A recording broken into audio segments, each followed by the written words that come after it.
Did I just put on a sweater and a blazer in the middle of a workday on a Monday just for this video? Yes, because I wanted to look like I was studious, even though I'm not in school anymore. Welcome to another video. Today we're going to be talking about the top 10 books for mild psychopaths to feel something, because that's how I categorize myself. The book that started it all, and it's The Psychopath Test by Ronson, and it's by the same author. He's also a journalist from UK, and he wrote the book The Men Who Stare at Goats, which is basically a case study, and that was turned into that movie with Brad Pitt. It sounds ridiculous, but it's quite interesting. I think The Psychopath Test is definitely my favorite book by him. It just goes through how there are everyday psychopaths and that there's actually a proper test written by Robert Hare, and I only have this book because I wrote my senior thesis on it. It talks about a list of traits that psychopaths often have, and it's the ones that we see in movies, like you're very egotistic, you lack empathy, you are a compulsive liar, but you're very charming, you're very manipulative and cunning, and it's all these things that you can also see in business CEOs at big tech companies like Elon Musk, Jeff Bezos.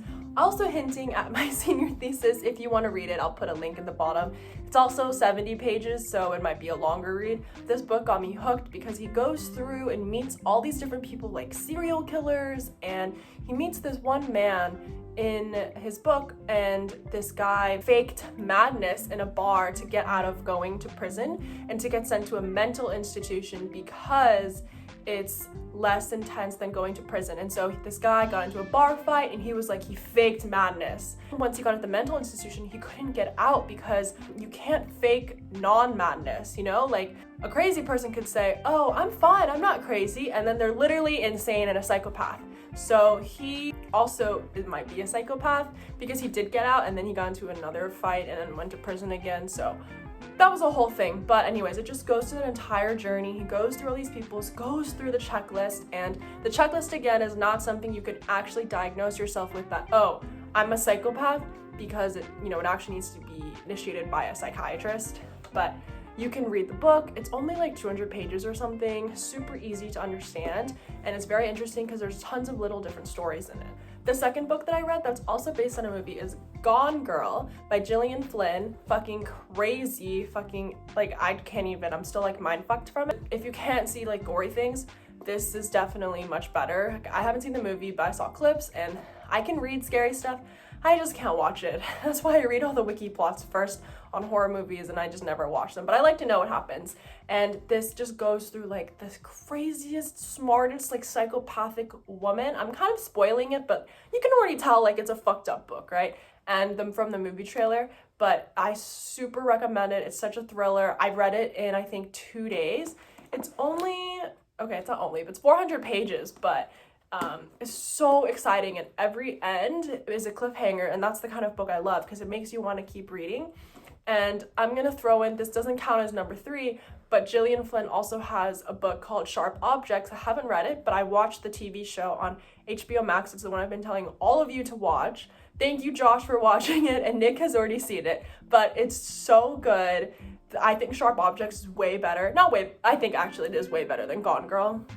I'm still like mind fucked from the ending of that TV show, and I'm planning on reading the book because I know the book explains the ending more, and it's just amazing. Like, it is one of the best stories ever, and it will just trip you out so hard. Number 3 for a non-fucked up book is the most beautiful book you'll read. It's Normal People by Sally Rooney. It's the one I've been raving about for the entire year. It's such a beautiful story, and again, this one's super easy to read. It's literally 98% dialogue, and if that doesn't get any easier than that, I don't know what kind of reader you are, and if you even know how to read the alphabet. But this is literally, it's only 270 pages, but again, I read it in one sitting. They have a show on Hulu. Each episode's only 20 minutes long. After you finish the book, you can binge the show in one night. It's just so beautiful. Like, I finished the last chapter, and I literally flipped the page, and I was like, what the fuck? Like, that's it? Like, there's no more? Because you're so invested in it, and it's just the characters, you're just reading, and you're like, what the fuck is wrong with you? Like, why did you do that? and you just really feel for it. It's very fast paced. It doesn't feel boring. Maybe at the beginning it might be hard to get into because you're very confused. The style it's written is super different since it's all dialogue, and the author doesn't use quotations, which is a bit strange, but you get very used to it. And I just really recommend this book. Like, I'm not an empathetic person at all, which is why like I feel like I'm a psychopath sometimes, but this book, like, it didn't make me cry, but it was so touching, and like I physically bought the book. If I buy the book and spend money on it, that means I really like it and I will reread it. It's just the way it's written, it's beautiful, and I highly recommend it. Is worth the hype. Number 4 on my list is Little Fires Everywhere, also a Hulu show with Reese Witherspoon and Kerry Washington. It's a very dramatic book. I often don't like drama books that are like fictional based on white people because I really don't give a fuck, but this one was so different. There's just an underlying feeling of anxiety, and you just don't know what's gonna happen or like what the problem is, and then every chapter also leaves off in a cliffhanger, and you just become to unfold the story and characters more and more, and it gets more intense every chapter, and the ending is just like an explosion. It is so crazy, and I binged the show right afterwards. The episodes are a bit longer, it's an hour each, but the show was very accurate to the book, and it matched like everything you envisioned. Same with Normal People, and the ending is different though, so for both shows and the books, which is nice because you're not like just reliving the story, but you're actually experiencing something different in the end. But this book is just so well written. I finished it in 3 hours. I think it's like 400 pages, but it's really easy to read, really like easy to picture too. Like, I love reading and I pretend that I'm the characters, and I just think, what would I do in this situation? I just become engulfed in the story. I've been a huge reader since I could start reading, since I was like 5 or 6. How to read through the Bible, like Adam and Eve was like my first story, and then like Moses and everything else. Now I just read a lot still. I don't read nearly as much as I did in middle school and high school, but like Percy Jackson, oh, my favorite, and Book Thief was also one of my favorites, Aragon, all of the dragons and magic shit. But anyways, Little Fires Everywhere, a great book. It's so easy, very interesting, and a fast read. Number 5 on my list is quite a classic on business and just a people book. It's How to Win Friends and Influence People by Andrew Carnegie, I think. I read it a long time ago. You can get a beat up copy at any thrift store, I'm sure, or just get a free version on, some illegal website online. It's so interesting because it was written such a long time ago. I don't even think it was the 80s. It might have been like the 60s, but it was written such a long time ago, and these aspects and skills are still applied in day-to-day life today. They're so realistic and they work. It just basically talks about how like saying someone's name in a conversation makes them important. You want to make sure whoever you're talking to feels important, and then they'll like you because they're like, oh, they care about me so much. Also a psychopathic trait because it's something about being manipulative and cunning. All these books kind of go through that in a sense of how to become a better psychopath, and also just like feel something even when you lack a lot of empathy. So the previous books, will make you feel something, but this one will help you become a better cunning individual. This book is just really well written and organized into certain chapters. Another one is one we learned from a long time ago, but you want to ask the person a lot of questions, again, to make them feel important. And that's how you make friends, and that's how you get people to do things you want. You don't want to act like you need a favor in return, but you kind of make it seem that way, so then you get, something in return, because that's always the goal.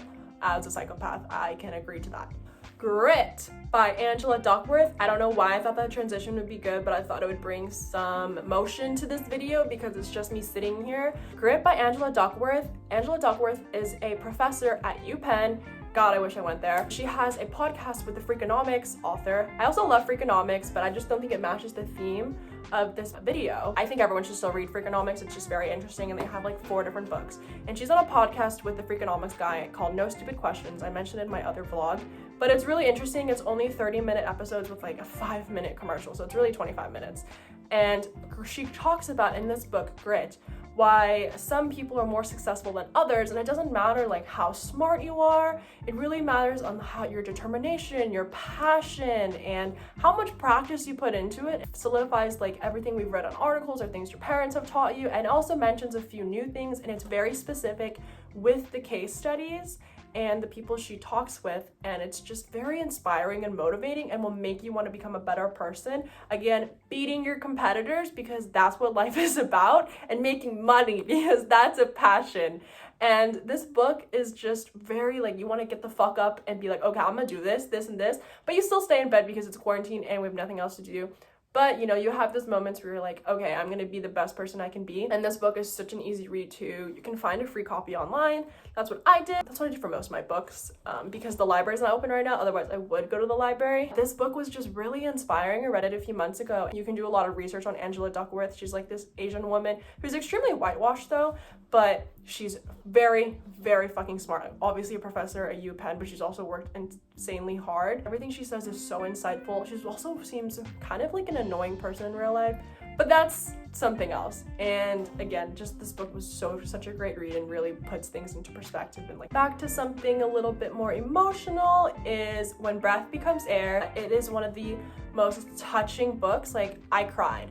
I'm not a big crier. I don't cry during books. It's only, I think, literally 150 pages, and the book is not like this. It's like a square shape, so you know the pages are really small, and font was big. It just talks about this he's a surgeon, and he gets diagnosed with like stage 4 cancer, and suddenly the doctor who always sees patients turns into the patient, and you kind of see him go through his very successful life, through his college and his professional career, to his family and his friends and his peers, and it all comes like shattering down. But you see how a really intellectual, caring person goes through all that, and how from a doctor's perspective, how he deals with his problems and his cancer mindset is huge in this book, and it's just really inspiring, and it's written from his perspective. Like he wrote this book before he died. Spoiler alert, yes, he dies. And then the epilogue is written by his wife, which was so beautiful. And I'm literally saying, like, I cried. Like I bawled my eyes out at like 3 a.m. and I also finished it in one sitting, and it was just like, I've never felt that way before. And I'm probably gonna buy this one too to have like in person, but I really recommend this to anyone who is kind of feeling a little lost, especially during these times, and just want something that's obviously very heartbreaking but also a bit uplifting. And it was just such a good book. And again, like I literally like do not cry. I lack a lot of empathy, but this book like made me really feel. And again, like I read as if I'm the character, and I just go through and I'm like, wow, like I never thought I would do that, or like why the fuck is he doing that? Like how can you feel this way as a person who doesn't feel empathy? Like I'm just thinking like, why would someone want to do that? And it's just a really altruistic person and such a good book. Everyone's recommended it, I'm sure. Like it's quite old. I think it's from 2013, maybe even older. But When Breath Becomes Air, you've probably already seen a picture like here or here. But yes, great book. Sorry, I haven't been listing the past few numbers, but we're on number 8 now. I can't do numbers on my hands apparently. And number 8 is Shoe Dog. We're back about beating your competitors and being the best, having a fucking amazing company. Shoe Dog is about Phil Knight founding Nike, and it's just like, I'm not, you know, like the biggest fan of Nike. Like everyone likes Nike because it's the only one available besides Adidas. That's okay. But Nike is like the one you get for your clothes and your workout stuff, and it has the best ads, as we all know, and they have the greatest athletes. I just kind of burped a little, that's why it sounded weird. I thought I had to burp again. Okay. It just talks about the story behind Nike, and it's not just like how Nike became a multi-billion-dollar company. It goes from like his childhood to him like working this dumbass job as like a shoe seller, and then work in Oregon and just not even working his way up, but just the progress in his idea, his travels.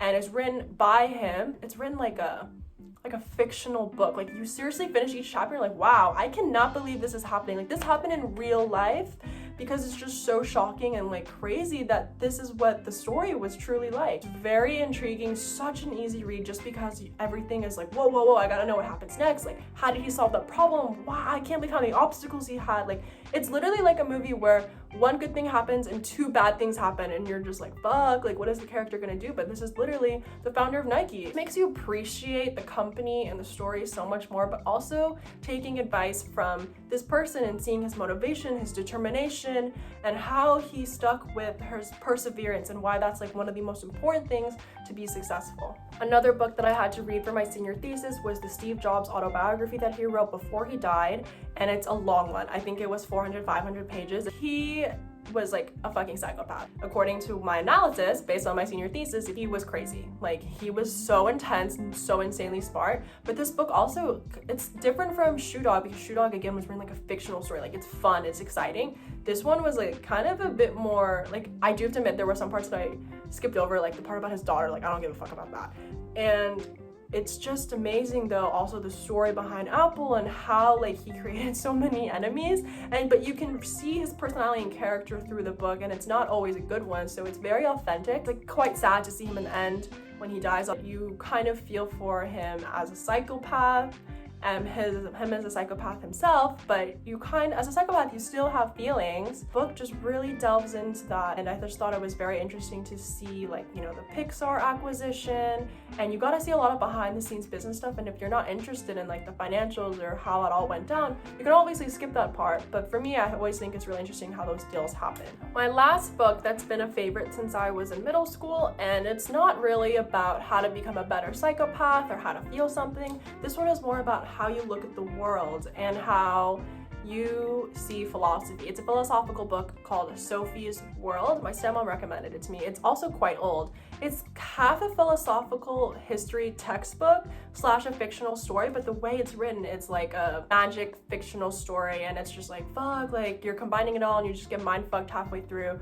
but you're also learning about like Plato and all of the other people that I can't really think of their names right now, and I honestly have to reread it because I'm sure in middle school it was all whoosh going right over my head, so I need to reread and take notes. But it was just amazing the way it was written and the storyline, but also you're just learning a lot. So if you're into philosophy, I would recommend this book, and it makes you think about not just yourself anymore, but just like the world in general. Like, not like caring for other people, because who gives a fuck about that? I'm just kidding. You should give a fuck about that. But like, just in general, like the world, like how it came about, why things are the way they are, puts a lot of perspective and is very, very interesting. And I recommend like sitting down, taking notes. You can definitely find a free version, or just, you know, again, find one on the street because it's so old. But it's a classic. It's quite long too. I think it was 400 pages. Okay, that concludes, I hated that hand motion I just did. That concludes my top 10 books for psychopaths to feel something and feel empowered. Ew, I also hate the word empowered. To feel more powerful. Is that what I'm looking for? To beat your competitors and dominate the industry. That's a better one. And make profit. So those are the books I recommend. People will ask me for book recommendations or go on my Kelsey's Mess Instagram, but these are the ones like I will hands down recommend for like the rest of my life. It changed me. I clearly remember certain aspects of it, and there's a lot of books I don't remember a lot about, let alone reading them, but these ones have stuck with me the past, 10 years, because that's when I started reading Sophies World. It's just so good. If you read any, please let me know how you like them, and I hope you enjoyed the video. It was a lot of talking and not a lot of motion, so I'm sorry, and I'm trying to put in some motion now, but yes, have a good day, have a good week. I don't know what day it is, but happy quarantine!